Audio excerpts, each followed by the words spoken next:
Welcome to SP smart hybrid schooling system. बच्चे, अब हम लोग नीट सिमुलेटेड प्रोग्राम में क्लास 11th पार्ट टेस्ट 3 का नेक्स्ट क्वेश्चन डिस्कस करने जा रहे हैं। फर्स्ट वीडियो में हमने 46 टू क्वेश्चन नंबर 70 डिस्कस किया था। अब हम लोग 71 से डिस्कस करने जा रहे हैं। फर्स्ट क्वेश्चन है oxidation number of sulphur in H2SO7 and iron in K4FeCN whole 6 is respectively. तो सबसे पहले कंपाउंड है हमारा H2SO7, इसमें सल्फ़र का निकालना है। तो हाइड्रोजन का +1 होता है, 2 हाइड्रोजन है तो 2 इंटू +1। सल्फ़र का हमने x माना है, 2 सल्फ़र है तो 2x। ऑक्सीजन का -2 होता है, 7 ऑक्सीजन है, 7 इंटू -2 इक्वल्स टू 0। तो +2 + 2x -14 इक्वल्स टू 0। तो 2x - 12 0 हो गया। 2x की वैल्यू यहाँ से +12 आएगी, that is x equal to +6। तो हमारा सल्फ़र का +6 आ गया। तो ये ऑप्शन और ये ऑप्शन पहले कैंसिल हो गया। अब K4FeCN होल 6 है, इसमें आयरन का देखना है। K4FeCN होल 6 वैसे नहीं भी निकालते तो यहाँ से आंसर आ जाता, क्योंकि आयरन का ऑक्सीडेशन स्टेट कभी भी +4 नहीं होता, मैक्सिमम +3 होता है, +2 +3। तो एक ही ऑप्शन बचता, आंसर यहीं से आ जाता, हमें आगे निकालने की ज़रूरत नहीं थी।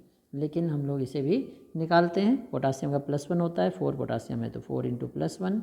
आयरन का निकालना है तो x, साइनाइड का चार्ज -1 होता है, 6 साइनाइड है, 6 इंटू -1 इक्वल्स टू 0। तो +4 + x - 6 0 हो गया। तो x - 2 0, तो यहाँ से x की वैल्यू +2 आ जाएगी, जो कि फर्स्ट ऑप्शन में था। नेक्स्ट क्वेश्चन नंबर 72 है अब हमारे पास। इसमें दो कॉलम को मैच करना है, ठीक है। कॉलम 1 में एलिमेंट दिया है और इसमें ऑक्सीडाइजिंग रिड्यूसिंग पावर के बारे में बात कर रहा है।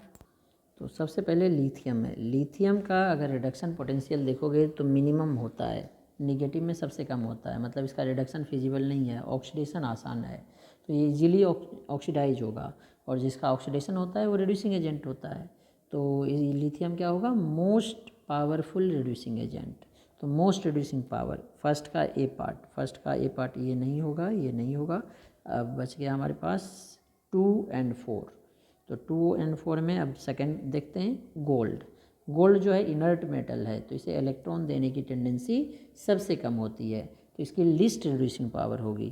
तो लिस्ट रिड्यूसिंग पावर देखो सी में है, तो सेकंड का सी, इसमें जो डी था ये नहीं होगा, यहीं से आंसर आ गया। अब F2 है।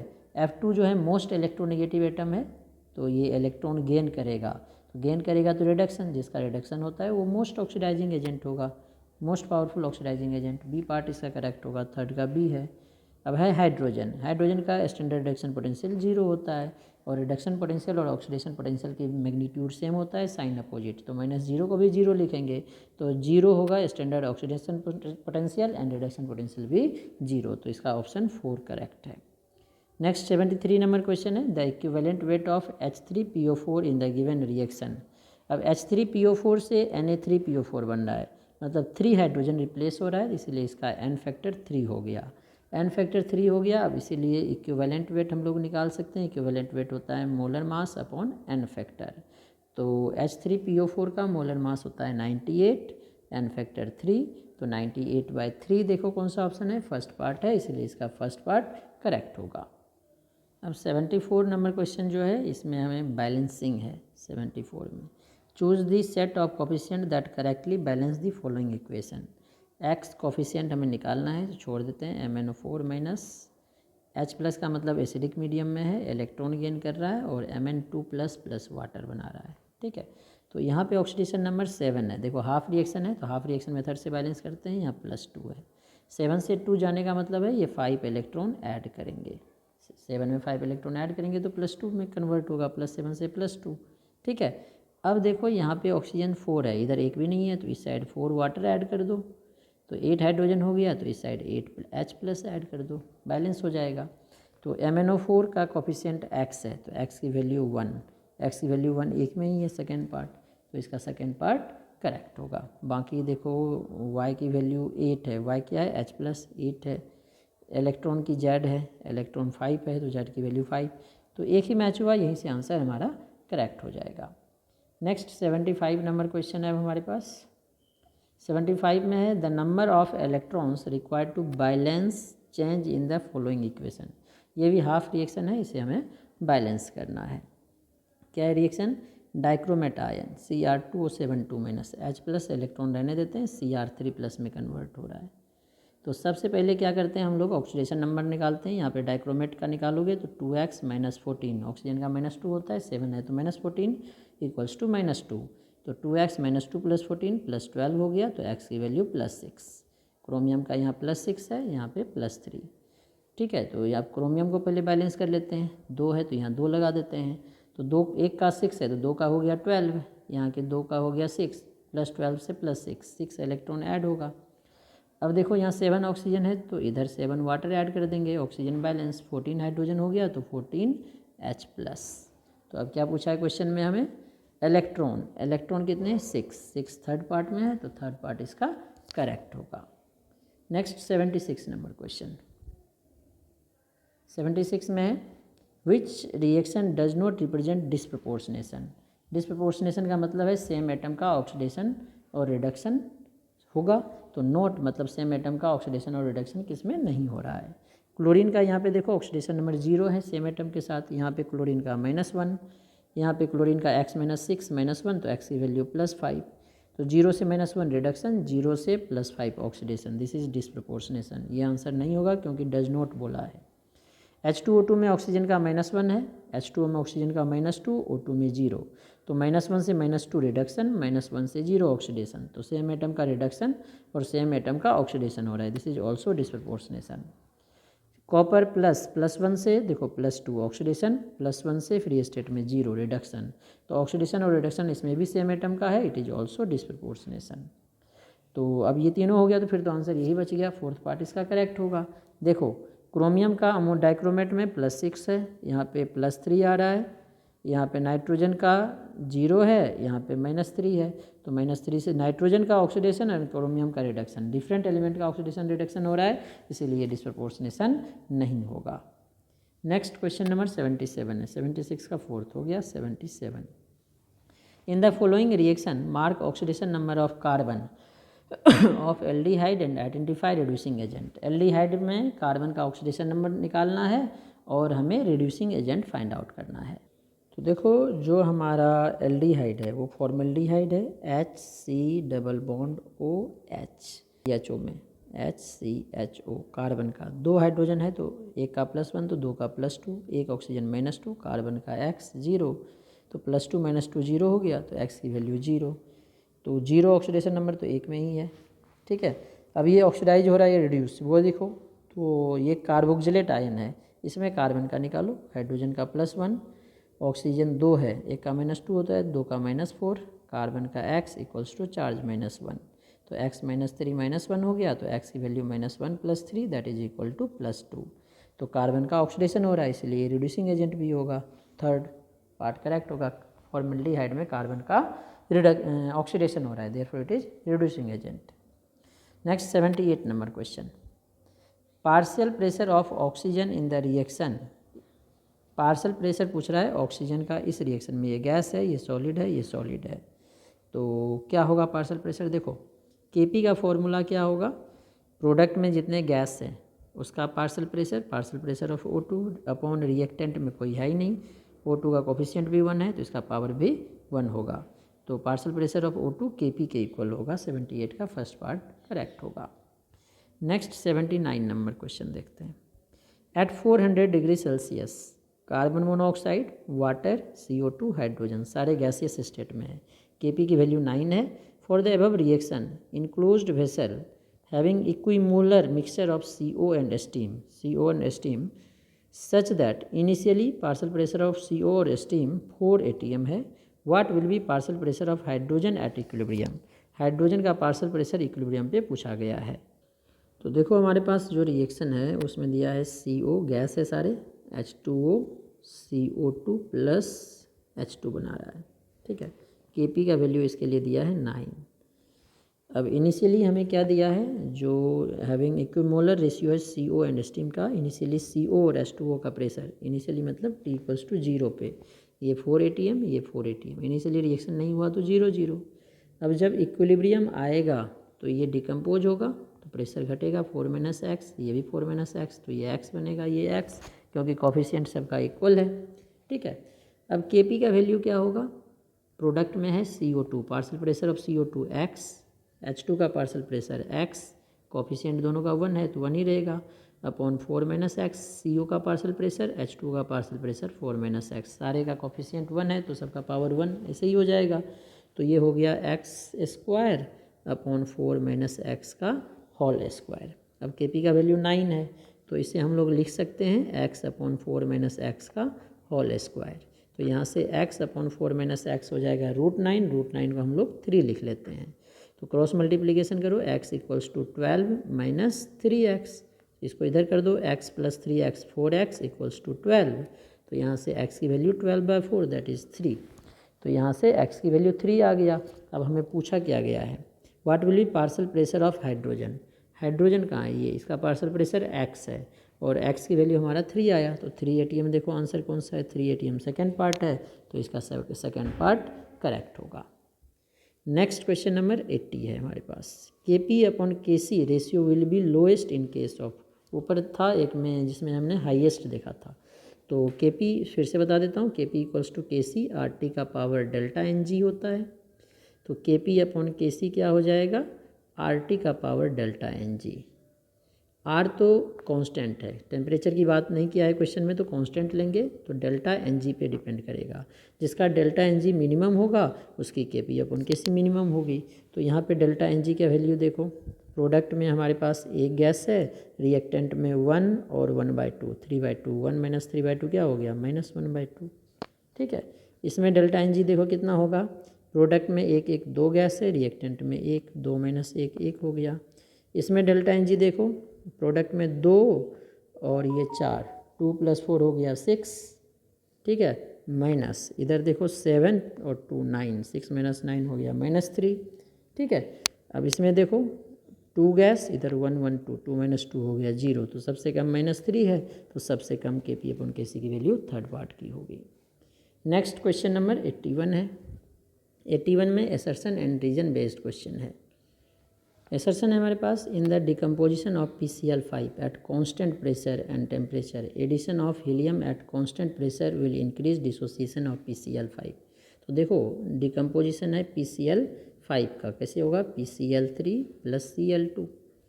तो अब क्या कर रहे हैं, प्रेशर कांस्टेंट है, टेम्परेचर भी कांस्टेंट है, हीलियम इनर्ट गैस। तो इनर्ट गैस जब हम लोग ऐड करते हैं तो क्या होता है, टोटल नंबर ऑफ मोल्स बढ़ता है। ऐसा क्वेश्चन हमने ऊपर भी एक बार डिस्कस किया था फर्स्ट वीडियो में, टोटल नंबर ऑफ मोल्स बढ़ता है। तो टोटल नंबर ऑफ मोल्स अगर बढ़ जाएगा और PCl5 PCl3 Cl2 इसके मोल पे कोई चेंज नहीं होगा, टोटल मोल चेंज होगा तो मोल फ्रैक्शन कम हो जाएगा, मोल फ्रैक्शन कम होगा तो पार्शियल प्रेशर कम हो जाएगा। तो प्रेशर कम होने से रिएक्शन उस साइड शिफ्ट करता है जिधर नंबर ऑफ गैसियस मॉलिक्यूल्स कम होंगे। इधर देखो एक ही गैस है, इधर एक और एक, 2 गैस है, तो लेफ्ट साइड एक गैस है, इसीलिए रिएक्शन बैकवर्ड शिफ्ट होगा जिससे PCl5 इंक्रीज करेगा, विल इंक्रीज प्रेशर डिक्रीज करता है, प्रेशर इंक्रीज करने से रिएक्शन उधर शिफ्ट करता है जिधर कम गैस हो, और डिक्रीज करेगा तो उल्टा होगा, जिधर ज़्यादा गैस हो, इधर 2 गैस है तो प्रेशर इसमें डिक्रीज हो रहा है तो इसीलिए रिएक्शन राइट शिफ्ट होगा। ठीक है, राइट शिफ्ट होगा तो PCl5 ज़्यादा डिक्रीज करेगा, तो will increase dissociation of PCl5, सही बोल रहा है, तो फर्स्ट असर्शन ट्रू है। हीलियम रिमूव्स Cl2, कभी नहीं, हीलियम इनर्ट गैस है, Cl2 से कंबाइन नहीं करेगा, तो ये फॉल्स है। ठीक है, तो assertion true, reason false, third part correct होगा। नेक्स्ट 82 नंबर क्वेश्चन देखते हैं, pH of 0.01 molar aqueous NaA solution Ka for HA is इतना दिया है, हमें pH पूछा गया है। तो ये जो क्वेश्चन है ये सॉल्ट हाइड्रोलाइसिस का हो गया, क्योंकि NaA में HA जो है ये हमारा Ka का वैल्यू दिया है, कम दिया है, मतलब वीक एसिड है, और Na जो है NaOH से स्ट्रॉन्ग बेस से आया, वीक एसिड स्ट्रॉन्ग बेस का सॉल्ट है, तो वीक एसिड स्ट्रॉन्ग बेस का सॉल्ट है तो वीक एसिड से एनायन आएगा तो एनायनिक हाइड्रोलाइसिस होगा। इसीलिए इसमें जो हमने pH का फॉर्मूला पढ़ा था 7 + ½ pKa + log base 10 C। तो फॉर्मूला पुट कर, मैं वैल्यू पुट कर दो, 7 + ½ pKa होता है -log base 10 Ka, तो -log base 10 Ka का value 10⁻⁻4 + log base 10 C, C का वैल्यू है 0.01, तो 10⁻⁻2 लिख देते हैं 0.01 को, तो 7 + ½ log m का power n, n log m होता है, तो -4 इधर आएगा तो -- -+4 हो जाएगा, प्लस ये -2 इधर आएगा, log 10 की वैल्यू 1, तो ये हो गया 7 + ½ इंटू 4 - 2 2 हो गया, तो 2 2 कैंसिल, 7 + 1 8, इसकी वैल्यू 8 आ जाएगी, जो कि फोर्थ पार्ट में है, फोर्थ पार्ट करेक्ट होगा। नेक्स्ट 83 नंबर क्वेश्चन, अब देखते हैं 83 में क्या है। ये रहा, equal volume of 3 acid solution, ठीक है ना, 3 एसिड सॉल्यूशन है, PH3 4 5 are mixed in a vessel, what will be H+ ion concentration in the mixture. तो देखो जो PH3 है, तो यहाँ से PH3 वाले से H+ क्या आएगा, 1 मान लेते हैं इसको, 10 का पावर माइनस PH, 10 का पावर -3। दूसरे वाले से जो H+ आएगा, ये क्या आएगा, सेकंड वाले से 10 का पावर -4, और तीसरे वाले से जो H+ आएगा वो आएगा 10 का पावर -5 मोलर। तो और सबका वॉल्यूम इक्वल है, V मान लो तीनों का वॉल्यूम, ठीक है। तो कंसंट्रेशन ऑफ H+ मिक्स करने के बाद जो आता है वो क्या होगा, M1V1 + M2V2, 3 को मिक्स किया है तो plus M3V3 upon total volume V1 + V2 + V3, ठीक है।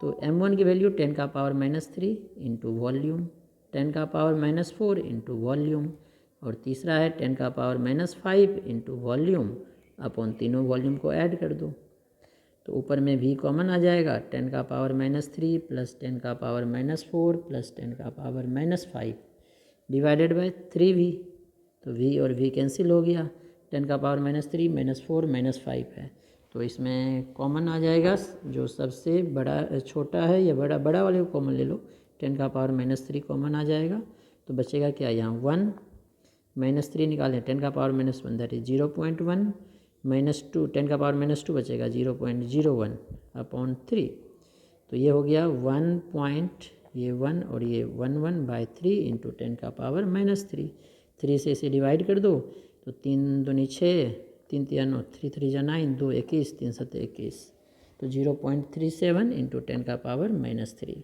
साइंटिफिक नोटेशन में सारे हैं, तो इसको इधर शिफ्ट कर दो, 3.7 इंटू 10 का पावर -4, तो 3.7 10 का पावर -4 फर्स्ट पार्ट में है, तो फर्स्ट पार्ट करेक्ट होगा। नेक्स्ट अब 84 नंबर क्वेश्चन है, solubility of a M2S salt is, solubility दिया है, then find out its solubility product. तो जो M2S है ये कैसे डिसोसिएट होगा, 2M और सल्फाइड आयन, तो 2M+ होगा, क्योंकि टोटल चार्ज बराबर होने चाहिए कैटायन और एनायन का, तो +2 - 2। अब M2S की सॉल्युबिलिटी दिया हुआ है 3.5 इंटू 2 का पावर -6, तो इसका डबल ये बनेगा, तो इसको 2 से मल्टीप्लाई कर दो, 2 इंटू 3.5 इंटू 10 का पावर -6, और ये जो है जितना ये है उतना ही बनेगा, 3.5 इंटू 10 का पावर -6, तो KSP क्या होगा, M+ के कंसनट्रेशन का स्क्वायर, तो 2 इंटू 3.5 7 हो गया, 7 इंटू 10 का पावर -6 का स्क्वायर इंटू 3.5 इंटू 10 का पावर -6, इसका कोफिशिएंट 1 है तो पावर 1 ही रहेगा, तो ये आ जाएगा हमारे पास 7 का स्क्वायर होता है 49 इंटू 10 का पावर -12, 3.5 इंटू 10 का पावर -6, ठीक है। अब 49 और 3.5 को मल्टीप्लाई करो, तो ये आ रहा है 171.5 इंटू 10 का पावर -18, -12 और -6। अब इसको अगर इधर शिफ्ट किया, लेफ़्ट शिफ्ट किया, तो 10 का पावर 2 हो जाएगा, तो और ये हो जाएगा 1.715, 10 का पावर 2 और -18 -16 हो जाएगा, तो ये वाला ऑप्शन चेक करो कौन सा है, 1.715 10 का पावर -16 सेकेंड है, तो सेकेंड पार्ट इसका करेक्ट होगा। नेक्स्ट अब हम लोग देखते हैं 85 number question, calculate pH of aqueous solution of 1 molar ammonium format assuming complete dissociation, PK formic acid का और PK अमोनियम का, अमोनियम है और फॉर्मिक एसिड है, तो वैसे जो है हमारा अमोनियम बेस से आया है, तो इसके लिए हम लोग PKA नहीं PKA दिया है तो PKB निकालना पड़ेगा। अब अमोनियम दिया है इसलिए PKA नहीं दिया है, तो अगर PKA और PKB में रिलेशन देखोगे तो PKA + PKB रूम टेम्परेचर पे 14 होता है, तो अमोनिया का PKB निकालना है हमें, तो क्या होगा 14 - PK जो कि 9.2 है, 8 तेरह हो गया 4 4.8 आ जाएगा, और फॉर्मिक एसिड ही है, PK दिया है, तो अब ये वीक एसिड वीक बेस का सॉल्ट है, तो सिंपल बफर हो गया, pH होगा 7 + ½ pKa माइनस pKb। तो 7 प्लस हाफ, pKa का वैल्यू दिया है 3.8 माइनस pKb दिया है 4.8। अब इसे सॉल्व करो तो 7 प्लस हाफ -1 4.8 माइनस 3.8, तो ये माइनस होके -1 आ गया। तो 7 -1/2 माइनस 0.5 दैट इज़ 6.5। तो थर्ड पार्ट इसका करेक्ट होगा। नेक्स्ट 86 नंबर क्वेश्चन है। 86 में क्या बोला गया है, a dilute solution of HCl contains H3O plus का कंसनट्रेशन दिया हुआ है इतना मोल पर litre. What is concentration of hydroxyl ion in this solution. तो आयनिक प्रोडक्ट ऑफ वाटर में हमने पढ़ा है कंसनट्रेशन ऑफ H प्लस, जिसे H3O प्लस भी लिखते हैं, into OH minus room temperature पे 10⁻⁻14 होता है। तो OH माइनस निकालेंगे तो क्या होगा 10⁻⁻14 upon concentration of H plus. तो 10⁻⁻14 H प्लस का कंसनट्रेशन दिया हुआ है 5.4 इंटू 10⁻⁻7। तो इसे सॉल्व करते हैं हम लोग। तो 1/5.4 आ रहा है 0.18 इंटू 10 का पावर हो जाएगा, ये ऊपर जाएगा तो प्लस -14 + 7, तो ये हो जाएगा -7। तो अब इसको साइंटिफिक नोटेशन में लिखोगे, राइट किया तो ये माइनस हो जाएगा, -7 -1 -8। तो 1.8 इंटू 10 का पावर -8 सेकेंड पार्ट में है, तो सेकेंड पार्ट इसका करेक्ट होगा। नेक्स्ट अब 87 नंबर क्वेश्चन है। इसमें भी मैच करना है लिस्ट 1 विथ लिस्ट 2। ये कंपाउंड है, ये ऑक्सीडेशन स्टेट ऑफ नाइट्रोजन है। The select the correct answer using the list given below. तो देखो सोडा एजाइड है, सोडियम एजाइड N3- होता है, Na+ N3-। तो सोडियम का तो हमेशा +1 होता है। नाइट्रोजन का X, तो 3 नाइट्रोजन है, 3x = 0, 3x की वैल्यू -1, x की वैल्यू -1/3। तो यहाँ पे नाइट्रोजन का -1/3। 1 का C देखो, इसमें नहीं है, इसमें नहीं है। अब देखो N2H4, नाइट्रोजन का X होता है, 2 नाइट्रोजन है तो 2x हो गया। अब देखो हाइड्रोजन का ऑक्सीडेशन स्टेट +1 होता है, नॉन मेटल के साथ 4 है तो +4 = 0, तो 2x - 4 हो गया, तो x की वैल्यू -2। तो इसका हो गया डी पार्ट इसमें है और इसमें दोनों में है, ठीक है। तो अब NO का देखो, नाइट्रोजन का X मान लो, ऑक्सीजन का -2 = 0, तो x की वैल्यू +2। तो NO में हो गया बी पार्ट। तो बी पार्ट देखो, ये फर्स्ट पार्ट इसका करेक्ट है। नेक्स्ट अब हमारे पास 88 नंबर क्वेश्चन है। Which of the following is not a disproportionation reaction. ऊपर भी देखा था ऐसा क्वेश्चन जिसमें सेम एटम का ऑक्सीडेशन और रिडक्शन नहीं होगा। तो फॉस्फोरस सेम एटम के साथ 0 है, PH3 में X + 3 = 0, तो इसकी वैल्यू -3 आ जाएगी। यहाँ पे देखो +2 + X, H2 है तो +2, फॉस्फोरस X -4 -1, तो x -2 -1, तो x की वैल्यू +1। तो 0 से -3 रिडक्शन, 0 से +1 ऑक्सीडेशन, ये डिस्प्रपोर्शनेशन है, तो आंसर नहीं होगा क्योंकि नॉट पूछा है। सल्फर का 0 है, यहाँ पे सल्फाइड है तो -2, H2O3 2 माइनस निकालोगे, वैसे हाइपोसल्फाइड है। अगर एवरेज भी निकालो तो 2x - 6 -2 होगा, 2x की वैल्यू +4, x की वैल्यू +2। तो यहाँ पे ऑक्सीडेशन, यहाँ पे रिडक्शन, ये भी डिस्प्रपोर्शनेशन है। 0 से ClO - X -2 -1 +1 होगा, ये -1। 0 से +1 ऑक्सीडेशन, 0 से -1 रिडक्शन, ये भी डिस्प्रपोर्शनेशन है। हाइड्राइड है, हाइड्रोजन सोडियम का +1, हाइड्रोजन का -1, NaOH में +1, यहाँ पे 0। तो हाइड्रोजन का -1 से +1, -1 से +1 और 0 दोनों हो रहा है, तो -1 से +1 ऑक्सीडेशन और रिडक्शन दोनों हो रहा है। -1 से 0 भी, -1 से +1 ऑक्सीडेशन, -1 से 0 भी ऑक्सीडेशन है, दोनों नहीं है, तो दोनों में ऑक्सीडेशन हो रहा है, तो इसे हम लोग डिस्प्रपोर्शनेशन नहीं बोलेंगे। अब यहाँ पे देखो 0 से -1 और 0 से +1, ये कौन प्रोपोर्शनेशन हो गया, डिस्प्रपोर्शनेशन नहीं है, इसीलिए फोर्थ पार्ट करेक्ट होगा। अब देखो 89 नंबर क्वेश्चन में हमें बैलेंस करना पड़ेगा। The coefficient of I- IO3- H+ in A redox reaction दिया हुआ है in the balanced for respectively. तो देखो हमारे पास है I- + IO3- H+ अपने आप आ जाएगा, इसका मतलब है एसिडिक मीडियम में करना है। I2 वाटर भी आ जाएगा, तो यहाँ पे ऑक्सीडेशन नंबर -1, यहाँ पे +5 आ जाएगा, x - 6 - 1, x की वैल्यू +5 0, तो -1 से 0 +5 से 0, ठीक है। तो देखो प्रोडक्ट एक ही है, तो हम लोग आयन इलेक्ट्रॉन ज़्यादा अच्छा रहेगा बैलेंस करना इसे। और IO3 माइनस से क्या बना रहा है I2। तो पहले बैलेंस करते हैं, 2 है तो यहाँ 2, ये भी 2 है तो यहाँ पे 2, तो -1 है तो 2 का -2 हो गया, 1 का 0, 2 का भी 0, मतलब 2 इलेक्ट्रॉन का लॉस।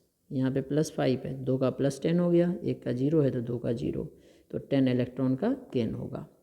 इधर ऑक्सीजन हाइड्रोजन है ही नहीं, यहाँ पे 3 2 जा 6 है तो इधर 6 वाटर करेंगे तो यहाँ पे 12H+ हो जाएगा क्योंकि एसिडिक मीडियम है।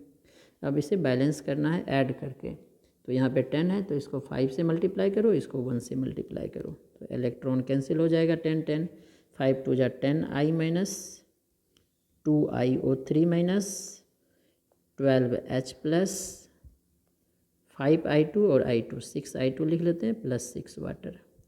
अब देखो सब में 2 कॉमन आ जाएगा तो 5I minus IO3 minus 6H+, 3 iodine 3 water. तो हमें किसका किसका पूछा है, I minus IO3 minus H+, I minus का 5, IO3 माइनस का 1, H+ का 6, तो 516 फर्स्ट पार्ट में है तो फर्स्ट पार्ट करेक्ट होगा। नेक्स्ट क्वेश्चन नंबर 90 है हमारे पास। In estimation of amount of Mohr salt by titration with a standard solution KMnO4 indicator used is KMnO4। KMnO4 itself indicator है क्योंकि ये अपना खुद का कलर चेंज करके एंड पॉइंट हमें बताता है, तो इसका सेकंड पार्ट करेक्ट होगा।